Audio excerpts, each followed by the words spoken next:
In December of the year 2024, a shocking crime shook the region of Kairouan in Tunisia.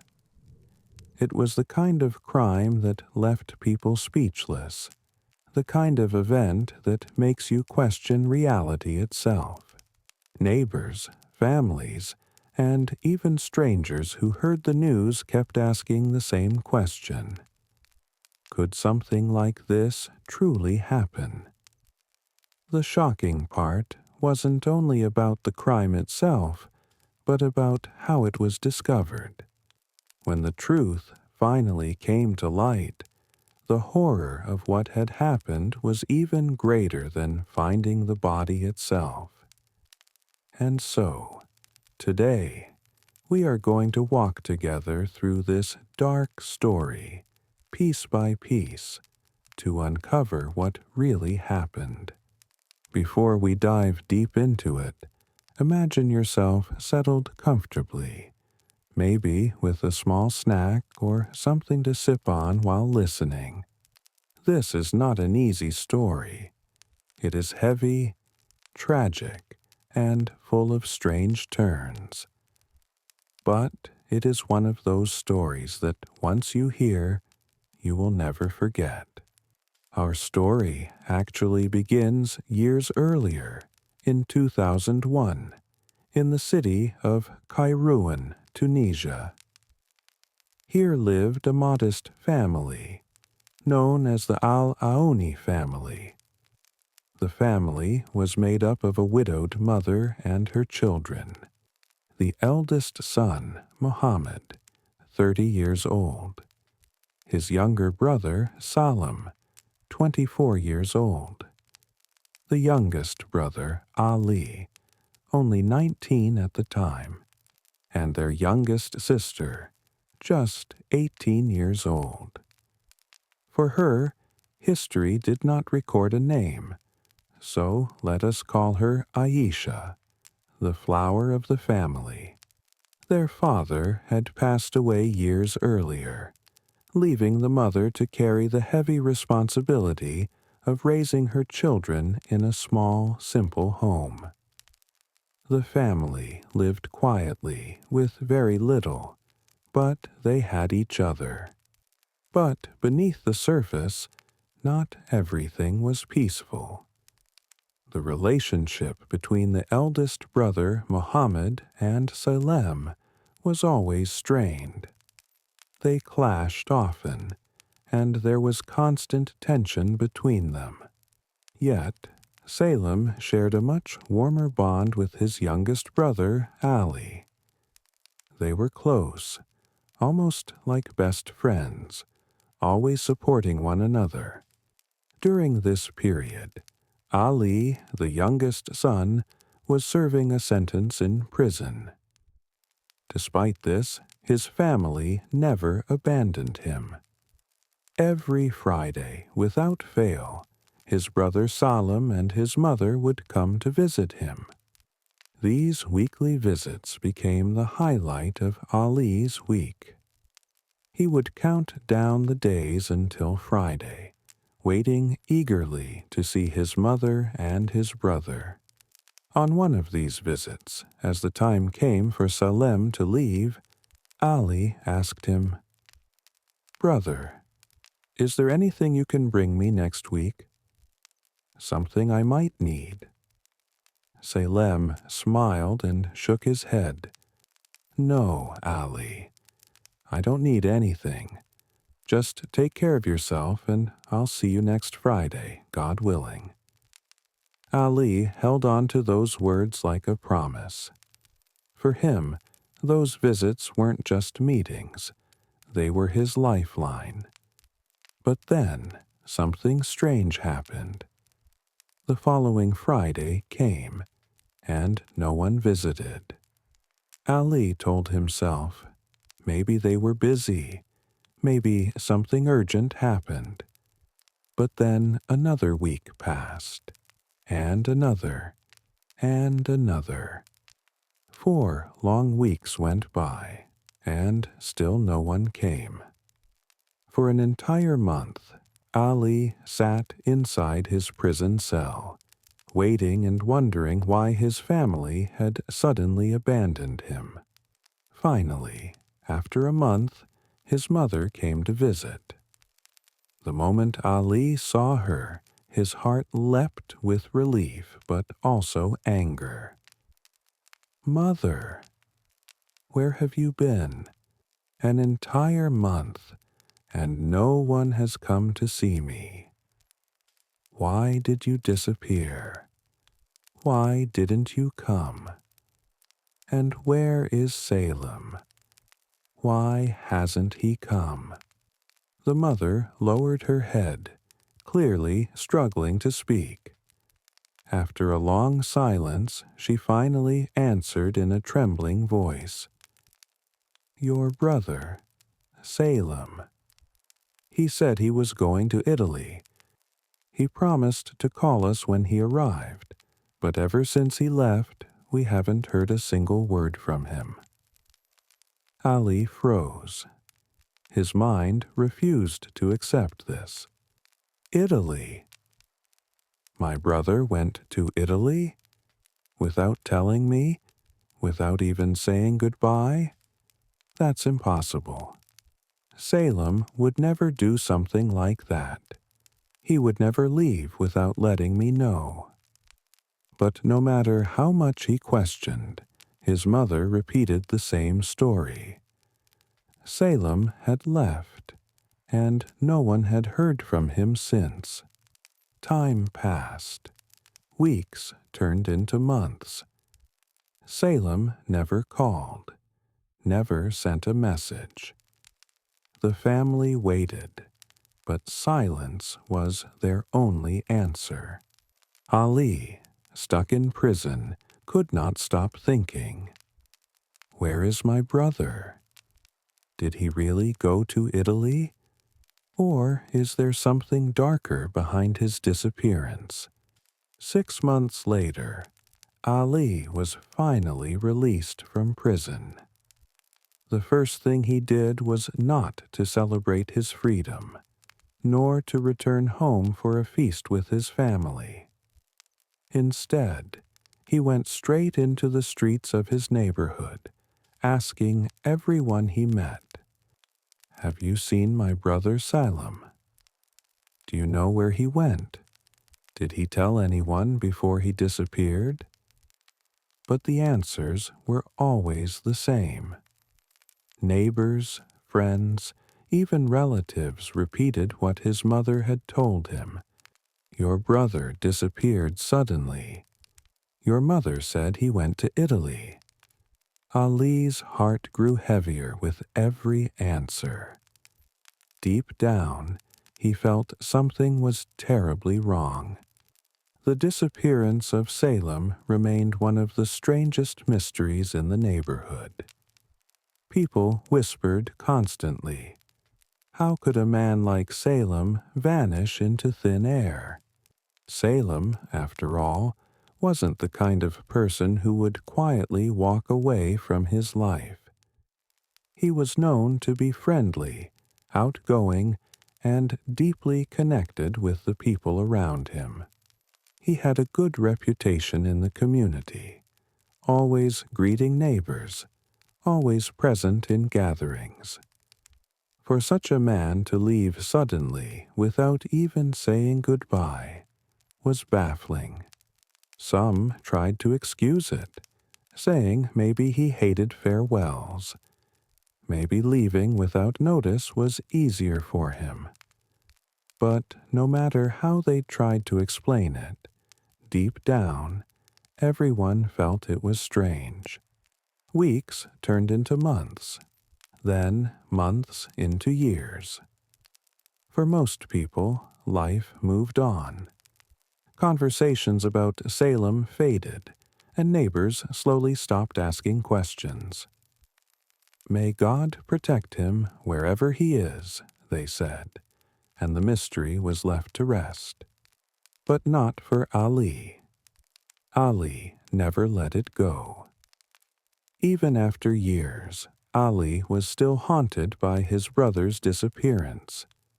He searched everywhere, asking everyone he met, hoping for even the smallest clue. At family gatherings, he would raise the subject of Salem, only for it to end in shouting matches.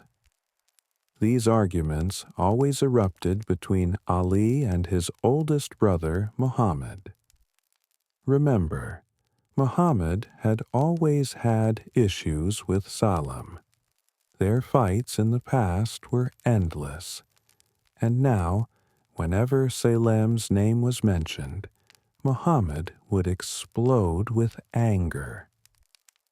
The disputes weren't simple quarrels. They turned into violent fights with screaming, hitting, and police involvement. Often, the family would call the authorities, and Ali would end up being taken into custody for causing disturbances. This cycle repeated itself, year after year, as the silence around Salem grew heavier. By 2007, 6 years had passed since Salem's disappearance. Life, on the surface, seemed to be moving forward. Muhammad, the eldest brother, decided it was time to marry. Preparations were made, the wedding was held, and the family and guests celebrated with joy. But in the middle of the wedding celebration, something shocking happened. The bride's father suddenly stood up, grabbed his daughter's hand, and declared, "This marriage ends here. My daughter will not remain in this family." He stormed out, taking the bride with him. Guests were left stunned. Nobody knew exactly what the father had heard or discovered, but his words echoed loudly. "My daughter will not stay in this family." Within days, the marriage was dissolved. Rumors spread rapidly. People whispered that the bride's father had learned something terrible, something hidden within the Al-Aouni family, but no one knew exactly what it was. Years passed. In 2013, Muhammad remarried, this time in a much quieter ceremony. There was no big celebration, just a simple gathering with close relatives. This marriage survived, and Muhammad eventually became a father. The family grew, grandchildren were born, and for a time, it seemed life had stabilized.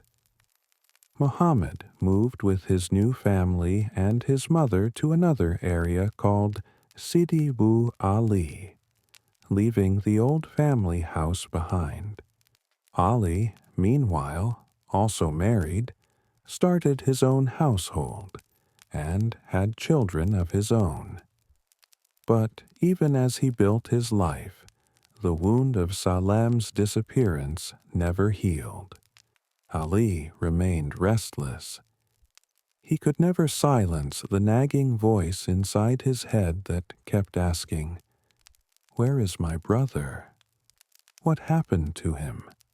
As the years went by, Ali began to notice something unsettling. Wherever he went, whether at the cafe, the market, or simply walking through the neighborhood, he overheard whispers. People talked quietly, exchanging looks, lowering their voices when he passed by. The rumors grew darker.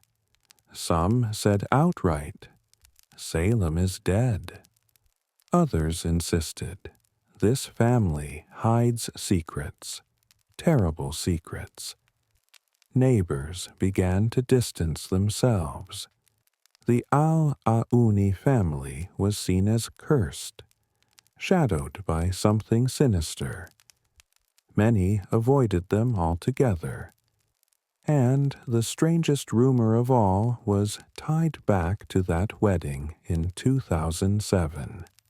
People said that the reason the first marriage collapsed was because the bride's father had learned that there was a criminal, maybe even a killer, within the Al-Aouni household. He had stormed out to protect his daughter, convinced that she was in danger. No one could say for sure who the criminal was, but suspicion was heavy in the air. Ali, however, refused to believe it. "These are just rumors," he told himself. "People like to gossip. They have nothing better to do. My brother is alive somewhere. He must be. Maybe in Italy, maybe elsewhere, but alive." Still, the more he tried to dismiss the whispers, the more persistent they became. And when the rumors grew unbearable, Ali began confronting people directly, asking them what they knew. But whenever he pressed for answers, people would grow nervous, avoid his eyes, and quickly change the subject. It was as if everyone knew something, but no one dared to say it.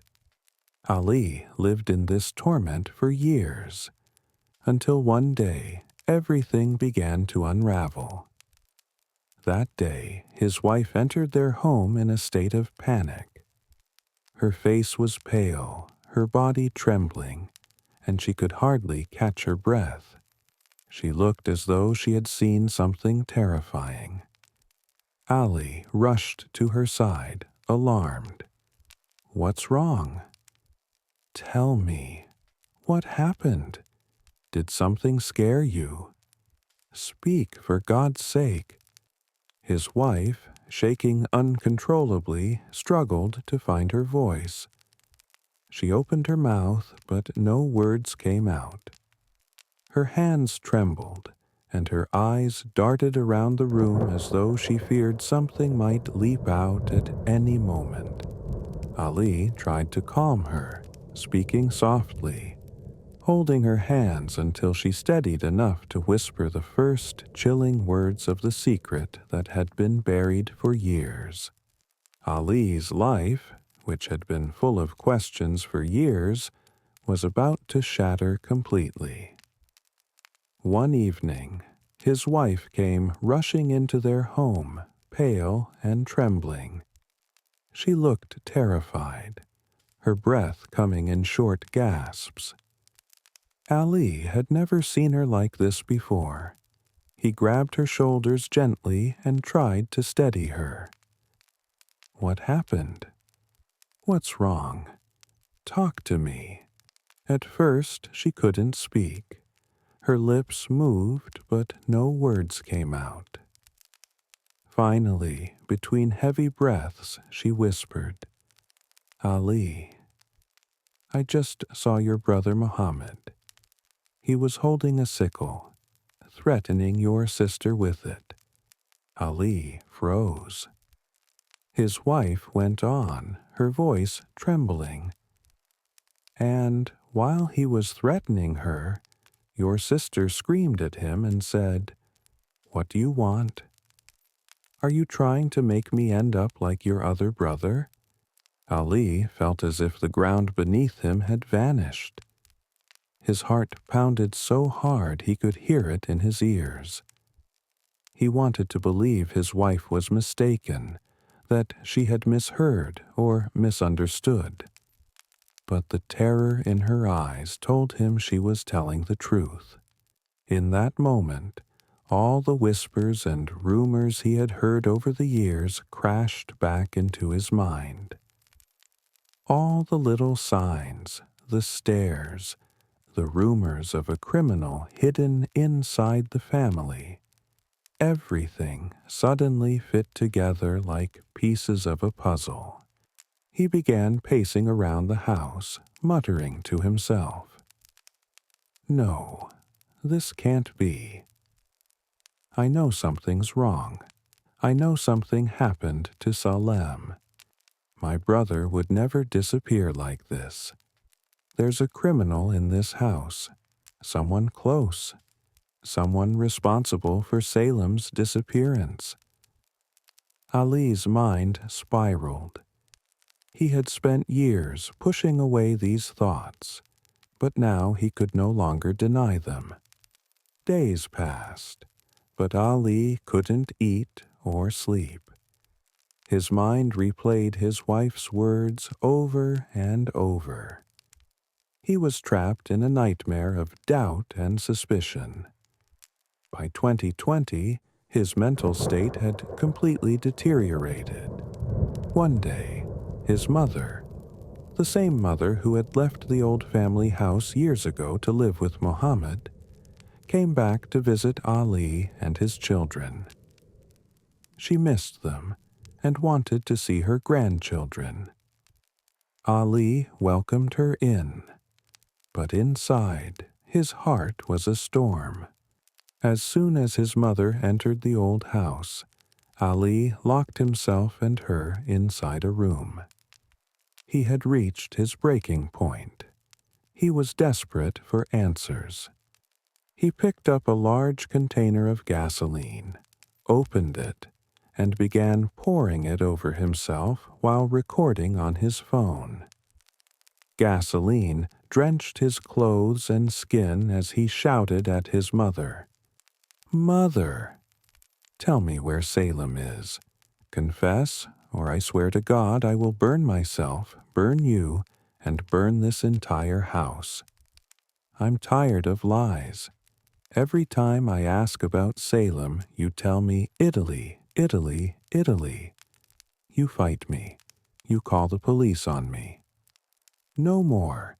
Tell me what you did with my brother." His mother began screaming and crying hysterically, begging him to stop. But Ali continued. "Speak. Tell me. Where is my brother Salem?" Finally, under the weight of his threats and her own guilt, the mother broke down. Sobbing, she cried out, "Fine. I'll tell you.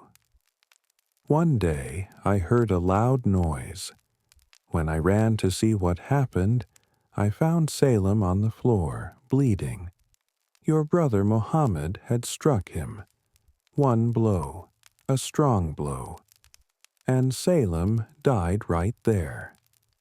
After he killed him, Mohammed buried Salem near the well and threatened us all, saying, 'If anyone talks, they'll end up like Salem.'" Ali stood there in shock. The words hit him like slaps to the face. Everything he had feared was true.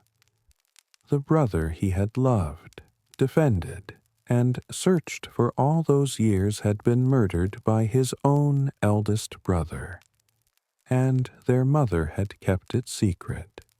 Ali, trembling with rage and despair, grabbed his mother's arm and dragged her out of the house. Without thinking, he put her on his motorbike and sped off to the police station. He wanted her to confess to the authorities exactly what she had just told him.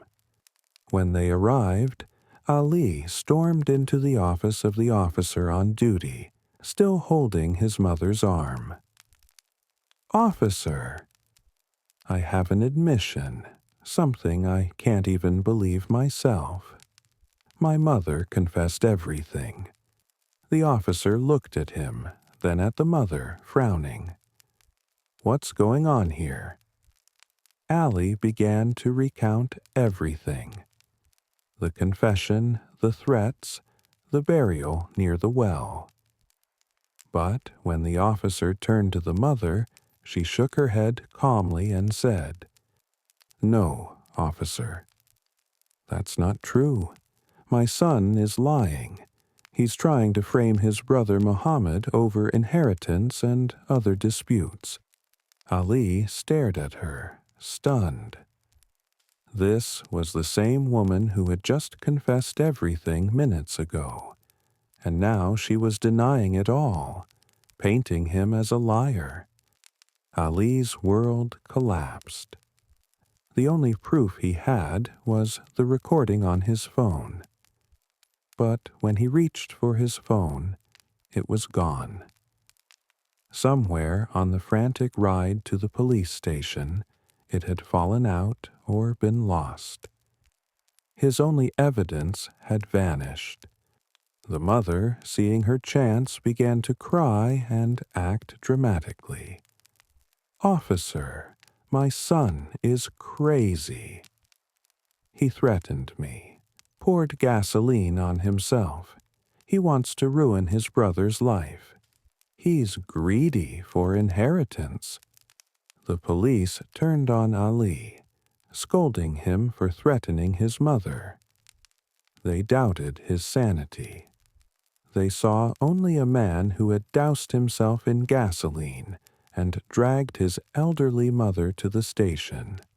Ali tried to explain, tried to plead his case, but no one listened. "I'm not lying. She confessed. My brother killed Salem. Please, listen to me." But the police dismissed him. To them, he looked like a madman. The mother played her part perfectly, crying, accusing, making Ali seem like an unstable son trying to destroy his family. Ali stood there in silence, his whole body shaking. He had lost everything: his proof, his family's trust, even his dignity. He had finally learned the truth about his brother's disappearance, but no one believed him. When Ali dragged his mother to the police, the authorities didn't see a desperate man. They saw a troublemaker. They listened to the mother's tears and accusations, and they believed her. Instead of investigating Mohammed, they ordered the mother to return quietly to her eldest son's house in Sidi Bou Ali. Ali, however, was arrested for his own good, placed under custody, and treated as unstable.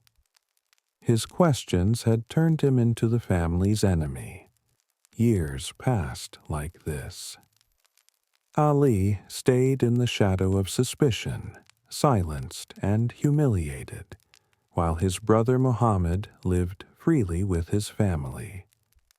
The mystery of Salem's disappearance slowly faded from the public's memory. For most people, it was as if the missing brother had never existed. But on December 25th, 2024, everything changed. News exploded across Tunisia. Radio shows, TV programs, and social media were all talking about one story.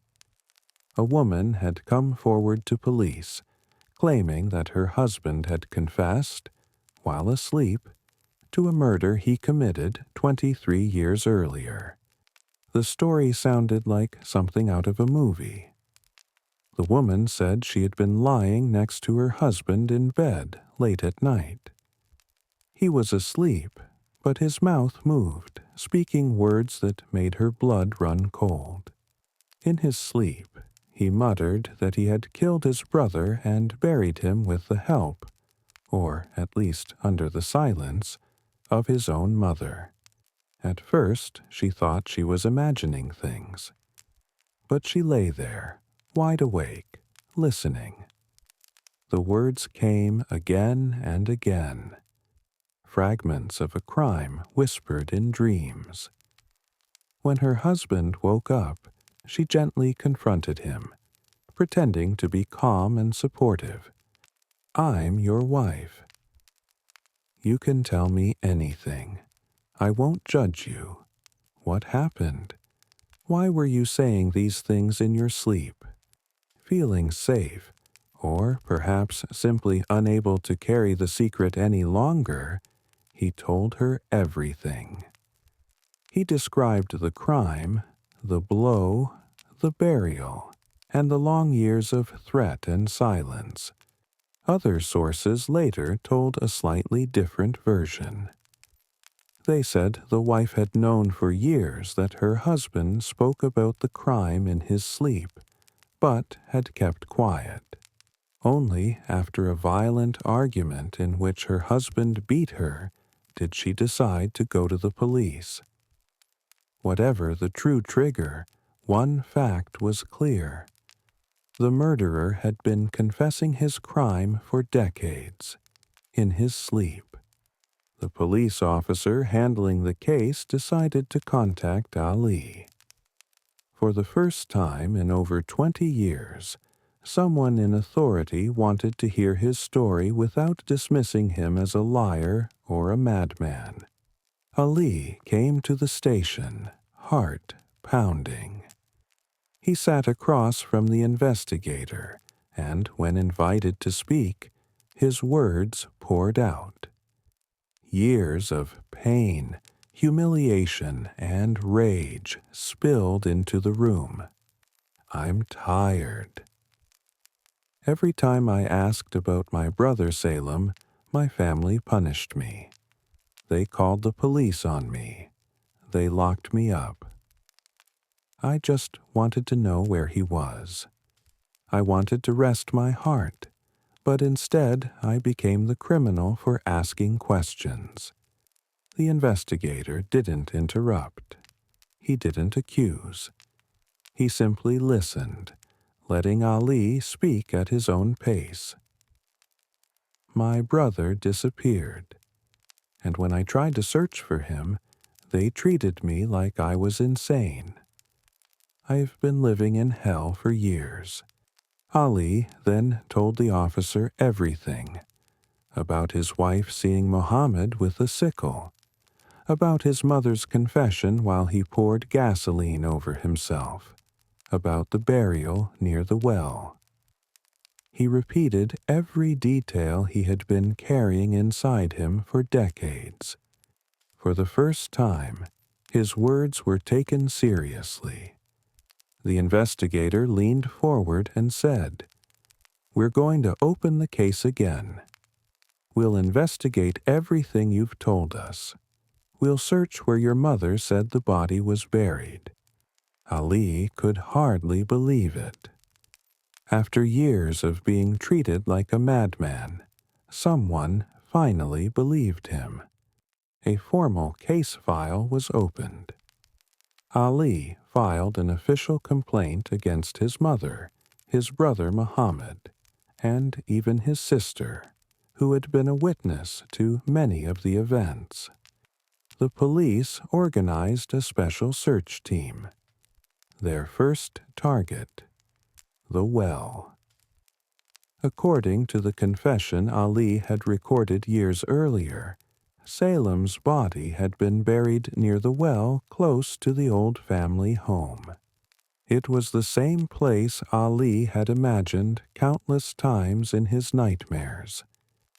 Now, at last, authorities were going there, not to arrest him, but to look for the truth.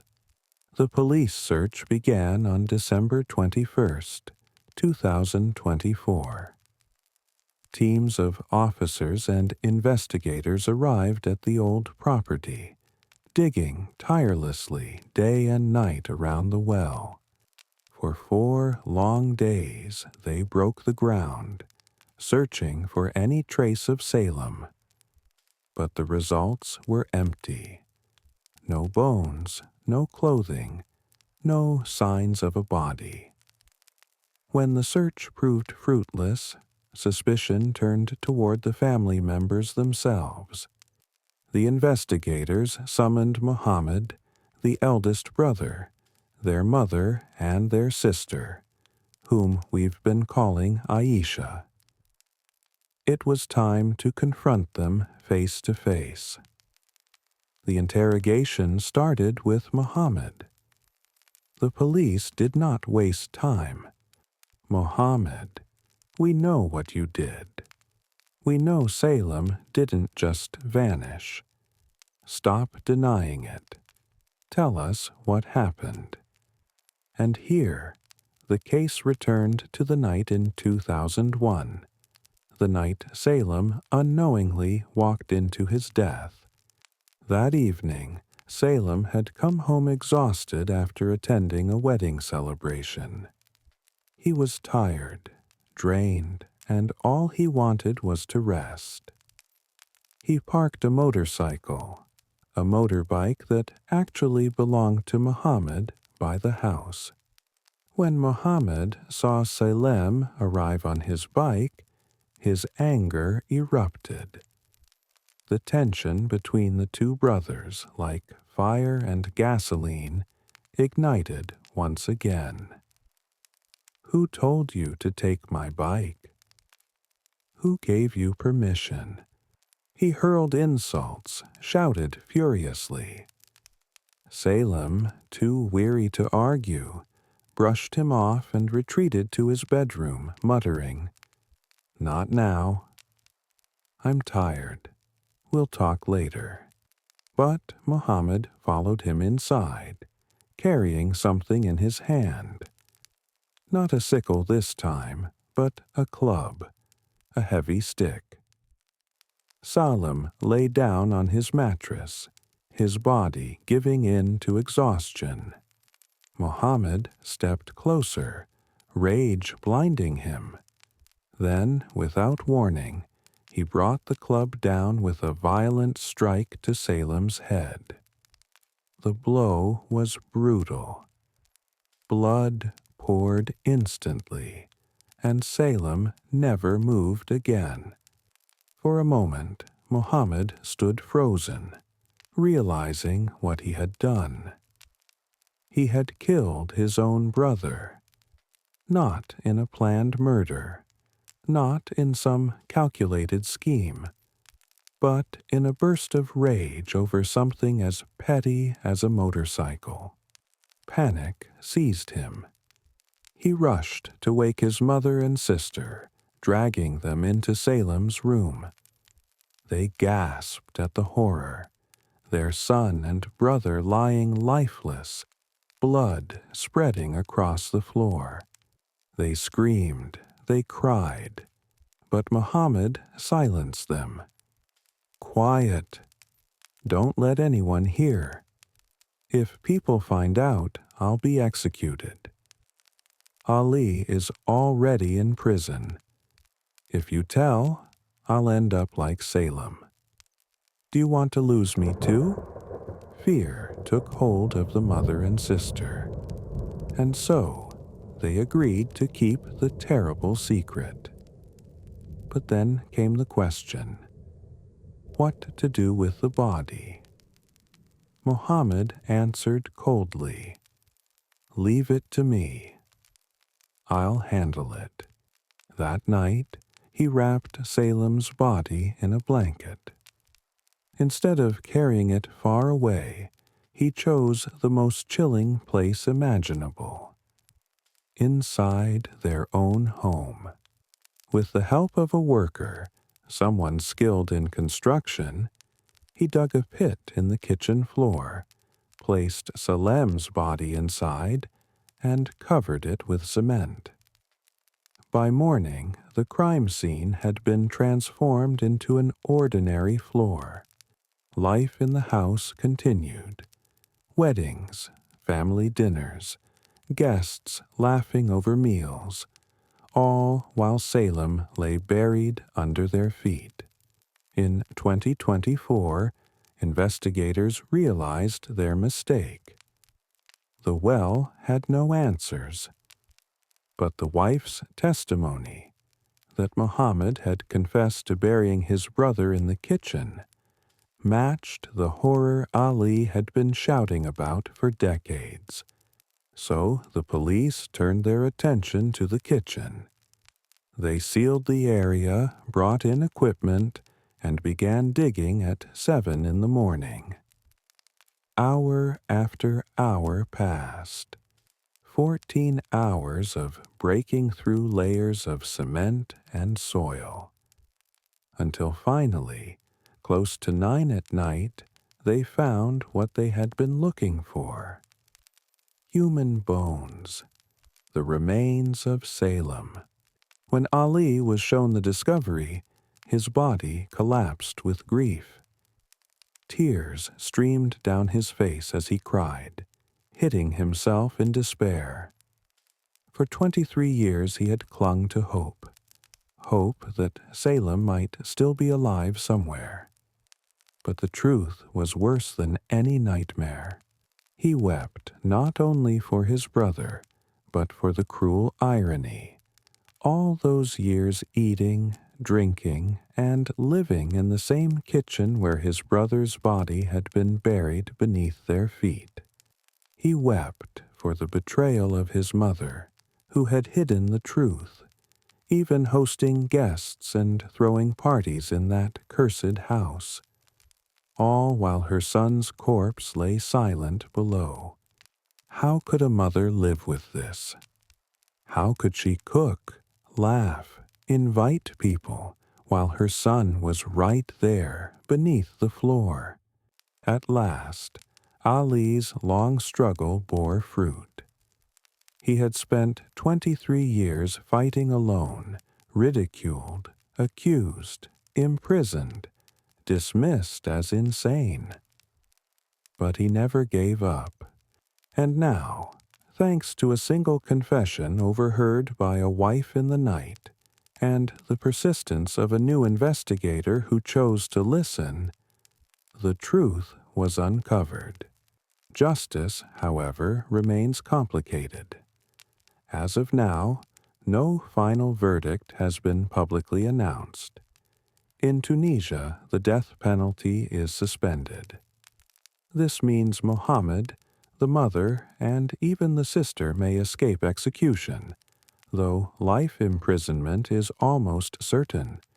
If the death penalty were active, Mohammed might face it, while the mother and sister would likely receive life sentences for concealing the crime. But for now, their exact punishment remains uncertain. And so ends this haunting story. A story of betrayal, silence, and the relentless pursuit of truth. Ali's devotion to his missing brother became a battle that lasted more than 2 decades. He refused to accept lies, refused to let time bury the truth, and in the end, his persistence gave Salem the justice he deserved. After 23 years, the secret buried beneath the kitchen floor was finally revealed.